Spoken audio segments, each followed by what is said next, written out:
भाई साहब, हम चालू करते हैं डेंटिन पार्ट 2, जिसमें थ्योरीज ऑफ पेन से लेके पेन ट्रांसमिशन से लेके ख़त्म, tata bye bye goodbye, पूरा का पूरा डेंटिन ख़त्म कर देंगे। तो चलो हम लोग चालू करते हैं थ्योरीज ऑफ पेन ट्रांसमिशन।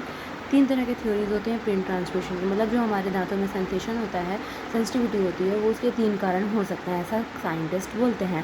पहला होता है डायरेक्ट न्यूरल स्टिमुलेशन, कितना डायरेक्ट न्यूरॉन्स के पास मैसेज पहुंच जाता है। हाइड्रोडायनेमिक बताएंगे अभी, ट्रांसडक्शन भी बताएंगे अभी। डायरेक्ट न्यूरल स्टिमुलेशन, इसमें क्या होता है, this theory says when the external stimulus or the pressure apply on the to the nerves present in the dentin is directly get stimulated। जो डेंटिन में नर्व्स प्रेजेंट होते हैं, नर्व्स कहाँ present होते हैं, मैंने पिछली वीडियो में बताया था, डेंटिनल ओडोंटोप्लास्टिक प्रोसेस में छोटे छोटे नर्व्स भी प्रेजेंट होते हैं, ठीक ना। उन नर्व्स में जब बाहर का कोई स्टिमुलाई के कारण सेंसेशन होती है, उसके कारण हमारा पेन होता है, मतलब सेंसिटिविटी होती है, ऐसा बोला गया था। But we have seen that mostly nerves are present in the inner part of the dentin. Mostly nerves जो होती हैं वो इनर पार्ट, मतलब ओडोंटोप्लास्टिक प्रोसेस के पास और द इनर पार्ट में होती है। और मान लो अगर हमको बाहर से कोई दिक्कत हुई है, कोई बाहर से हमको स्टिमुलाई हुआ है, तो फिर हमको अंदर तक इतना ज़्यादा कैसे पता चलेगा, नहीं पता चलेगा ना। इसलिए inner part of the dentin that is not present in the outer part, so this theory is unacceptable. अब आते हैं दूसरी अपनी होती है हाइड्रोडायनेमिक थ्योरी। जब इसमें ये बोलता है, ये सबसे ज़्यादा मोस्ट पॉपुलर है और सबसे ज़्यादा एक्सेप्टेबल है, ठीक ना। ये बोलता है कि when any stimulus such as caries और the restorative procedure acts upon the tooth, there is a movement of dentin fluid. जो डेंटिनल ट्यूब्यूल के अंदर जो फ्लूइड था ना, डेंटिनल फ्लूइड, वो हिलता है, जिसके कारण ये नर्व्स हिलते हैं और पेन को कॉज कराते हैं, ठीक ना। This movement of the fluid irritates the nerve fiber, this causes pain, ठीक। ये सबसे ज़्यादा एक्सेप्टेबल थ्योरी है। अब तीसरी आती है ट्रांसडक्शन थ्योरी। ट्रांसडक्शन थ्योरी बताती है जब कोई अगर external stimuli excite the odontoblastic process, odontoblastic process जिसके अंदर होता है, and the impulse are transported to the nerves and thus the pain felt. बस बात वही है, इसको ही घुमा के बोल दिया है, लेकिन फिर भी ये लेस एक्सेप्टेबल है और ये ज़्यादा एक्सेप्टेबल है। बाबू भैया देख रहे हो चक्कर। हाँ, अब आते हैं चेंजेस इन डेंटिन। डेंटिन में चेंजेस क्या क्या होते हैं। पहला रिपरेटिव डेंटिन, दूसरा डेट्रैक्स और तीसरा स्क्लेरोटिक डेंटिन है। तो 3 प्रकार के डेंटिन के में चेंजेस होते हैं। पहला जो रिपरेटिव डेंटिन होता है, ये ये बताता है कि एक्सटर्नल स्टिमुलाई के कारण, मतलब जो कैरीज होती हैं उनके कारण, या तो हमारा जो ओडोंटोप्लास्टिक प्रोसेस था वो या तो मर जाएगा, ख़त्म, ओडोंटोप्लास्टिक प्रोसेस डाई हो जाएगा, या तो सर्वाइव कर जाएगा, ठीक ना। अगर वो सर्वाइव किया तो वो रीजनरेट हो जाएगा, रीजनरेटेड डेंटिन कहलाएगा, क्योंकि फिर वो सर्वाइव कर रहा है, कुल मिला के धक्के खा रहा है, दवाइयों पे जी रहा है, तो जाके वो रीजनरेटेड हो जाएगा, ठीक ना। और अगर वो मर गया है एक बार, तो फिर वो रिप्लेस्ड होगा किससे, न्यू ओडोंटोब्लास्ट से, जो रिपेरेटिव डेंटिन कहलाएगा, रिस्पॉन्स डेंटिन कहलाएगा, रिएक्टिव डेंटिन कहलाएगा, टर्शरी डेंटिन कहलाएगा। अभी हमने पीछे टर्शरी डेंटिन पढ़ के आए थे पार्ट 1 में, ठीक ना। और रिपरेटिव डेंटिन क्या होते हैं, which contains dentinal tubules and are the irregular and few in numbers. जो कि अब देखो भाई, ये तो टूटे हुए, मरने के बाद जब नया नया बन रहा है तो फिर इतना अच्छा कैसे बनेगा। तो जो इसका जो वैसे तो देखा जाए तो हार्डनेस रहती है वो एनामल, फिर डेंटिन, फिर बोन आती है, पर इसकी जो हार्डनेस होगी वो कुल मिला के बोन के जैसे ही होगी, और ये कॉम्बिनेशन में बनेगा, मतलब उसमें ट्यूबुलर डेंटिन भी होगा और ये ऑस्टियोब्लास्ट भी होगा, मतलब कुछ ऑस्टियोडेंटिन भी होगा, कुछ ऐसे हड्डियों के पार्ट भी होंगे, ठीक ना। Reparative dentin is not similar to normal dentin, ये नॉर्मल डेंटिन के जैसे नहीं होता है, क्योंकि ये मरने के बाद नया बना है, इसलिए कुछ तो अलग होगा ना। Dentin phosphophoryn is absent in tertiary dentin. Tertiary dentin मतलब रिपरेटिव डेंटिन, ये वाला डेंटिन में मरने के बाद जो बना था, टर्शरी डेंटिन में फॉस्फोपायरिन एब्सेंट होता है। Nestin and notch protein is expressed when dentinogenesis occurs in the protein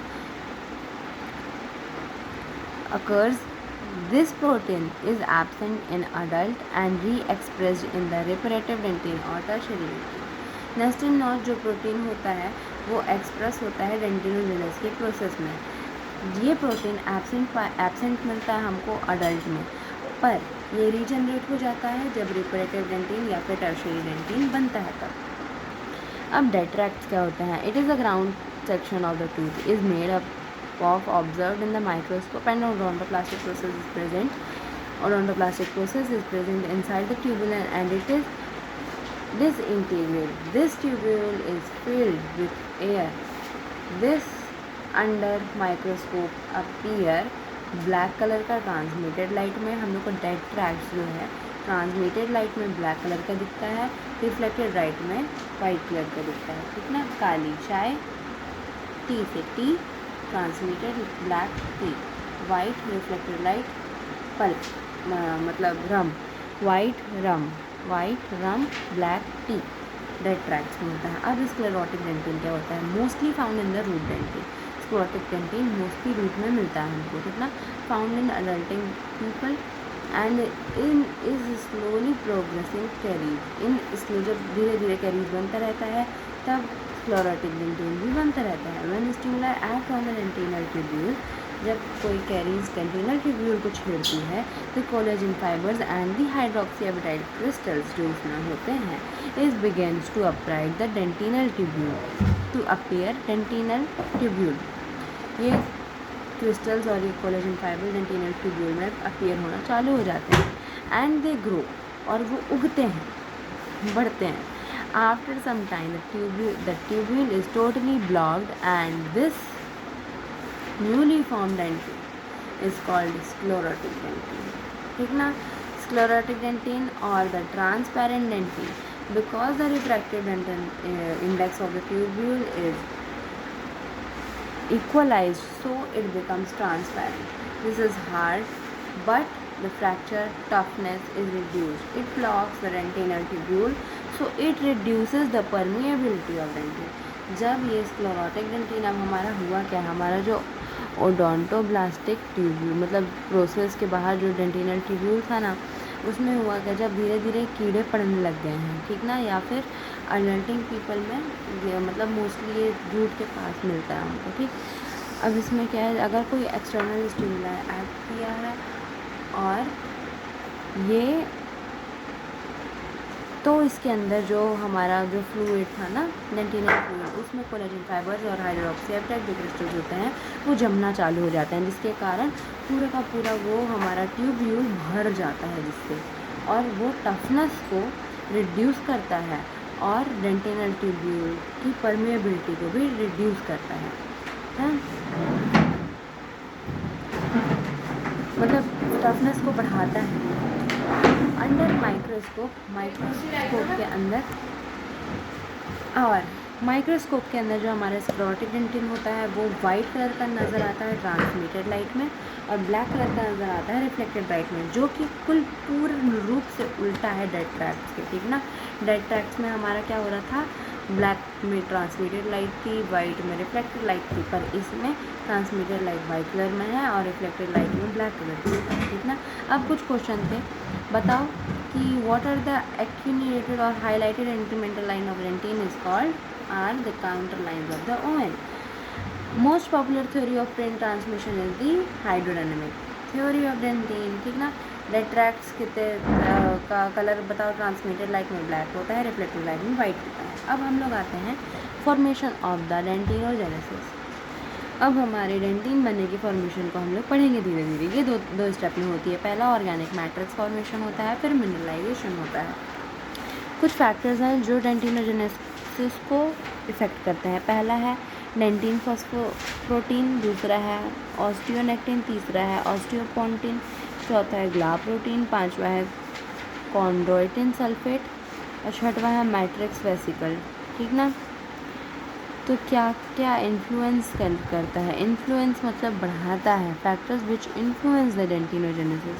dentin phosphoprotein, it is highly negatively charged, so it attracts the calcium ion which influences the production of hydroxyapatite crystals ये बहुत ज़्यादा negative charge होता है, तो इसलिए calcium ions को जो plus sign का रहता है ये भी उसको अट्रैक्ट करता है। कैल्शियम ज़्यादा होगा तो फिर ज़्यादा अच्छे से प्रोडक्शन होगी ना हाइड्रोक्सी एपेटाइट क्रिस्टल्स की, क्योंकि इसमें कैल्शियम और फॉस्फोरस की मात्रा ज़्यादा होती थी। अब osteonectin reduces the size of hydroxy appetite but increase the binding between collagen fibers and the hydroxy appetite। अब आता है ऑस्टियोपोंटिन। ऑस्टियोपोंटिन जो होता है growth of hydroxy apatite crystals में मदद करता है, ठीक ना, health in growth. Gla protein क्या होता है, एक्ट्स एज सीड्स, ये बीज की तरह काम करते हैं, towards which the calcium get attracted, ठीक ना, कैल्शियम अट्रैक्ट होते हैं ग्ला प्रोटीन, ठीक। याद रखना प्रोटीन से कैल्शियम आएगा, ठीक, प्रोटीन से जहाँ प्रोटीन आएगा वहाँ कैल्शियम अट्रैक्ट होता जाएगा। कॉन्ड्रिन सल्फेट इंक्रीज करता है binding side between collagen fiber and the hydroxy apatite crystals. Matrix vesicles क्या होते हैं, are present in the odontoblast, it release the enzymes, जो एंजाइम को रिलीज करता है जो कि प्रेजेंट होता है एल्कलाइन फॉस्फेट में। This enzyme causes the calcium ion to attract the matrix which help in the mineralization. दो जीन भी होते हैं जो यहाँ पे हेल्प करते हैं, एक MAP1B कॉज ओडोंटोब्लास्टिक डिफरेंशिएशन एंड दूसरा है PHEX cause mineralization of the matrix. अब आते हैं हम लोग डेंटिनोजेनेसिस में। कुल मिला के डेंटिनोजेनेसिस अब स्टार्ट हो गया है। पहला आएगा हमारा organic matrix formation. The formation of dentin starts with the bell stage. जब हमारा दांत बेल स्टेज में होता है तब से डेंटिन फॉर्मेशन चालू हो जाता है, याद है ना bell stage. The inner enamel epithelium of the cells sends signal to the dental papilla and dental papilla starts differentiating into the pre-odontoblast cells and later which convert into the mature odontoblast later, ठीक ना, मतलब समझ में आ रहा है ना कि dental papilla ने बड़े स्टेज में डेंटल पैपिला ने बोला प्री ओडोंटोब्लास्ट बनाने को, फिर उसने मैच्योर ओडोंटोब्लास्ट बना दी। Later the cytoplasmic process starts on the apical end of the odontoblast. Cytoplasmic process क्या, ये इस तरह की छोटी छोटी साइटोप्लाज्मिक प्रोसेसेस दिख रही हैं, हाँ यही। As the matrix formation continues, the odontoblastic process increases its length and further it gets converted with the dentinal tubule. Dentinal tubule बन जाता है अब इसके ऊपर से on daily basis 4 micrometer per day dentin बनता है until the teeth reaches the occlusion, जब तक दांत का डेंटिन एकदम ऑक्लूजल सरफेस तक पहुँच जाता है। ऑक्लूजल सरफेस में पहुंचने के बाद रेट जो है वो डिक्रीज होकर 1 माइक्रोमीटर पर डे हो जाता है। The first form dentinal matrix is predentin which is present surrounding the pulp, ठीक ना। First form dentinal matrix is predentin, पहले प्रीडेंटिन बनती है which is present surrounding the pulp. यही है वो जो आके जाके मेंटल में कन्वर्ट होता है। बस ये आखिरी पेज और हमारा चैप्टर समाप्त होता है। One day after formation of predentin, it starts mineralization. That is, calcium starts depositing in the predentin, and then this predentin becomes the circumpulpal dentin. And मतलब क्या बन गया, अभी वो मेंटल बना, मेंटल ऊपर चला गया, अब क्या बनने लगा है, circumpulpal dentin बनने लगा है। And a new layer of the predentin is then laid down near the pulp. Pulp के पास circumpulpal dentin अब बनने लग गया है। Von Korff's fibres are present during the dentin formation. Von Korff's fibres अपन कहाँ देखे थे, याद करो, ये रहा मेंटल में हमारा जो टाइप 3 प्रकार का कोलेजन होता है उसमें वॉन कॉप फाइबर्स होते हैं, ठीक ना। First form dentin and just below the DEJ mineralise हैं, तो वॉन कॉप्स फाइबर्स मतलब third collagen fibre, type 3 collagen fibres are present during the dentin formation. अब आता है radicular dentin is slow and less mineralised and than the coronal dentin. Radicular dentin धीरे बनता है, less mineralised होता है as compared to the coronal dentin. अब आते हैं अपन मिनरलाइजेशन में। 2 स्टेप थे ना अपने, एक था ऑर्गेनिक मैट्रिक्स फॉर्मेशन और दूसरा था mineralisation. Organic matrix is made up of the ground substance and made up of the collagen fibers. Earliest deposition of the hydroxyapatite crystals is on the collagen fibers, like a plate. And also hydroxyapatite crystal get into collagen fibers. This gives typical periodic bonding into 64 micrometer distance. जो मैंने पहले बताया था, mineralization occurs in dentine in form of spherolytic crystal deposition take place radially from the center. Crystal growth is gradual and the size is 3 nanometer in thickness and 100 nanometer in length. कुछ इस तरह की चक्री बन जाती है, ठीक ना।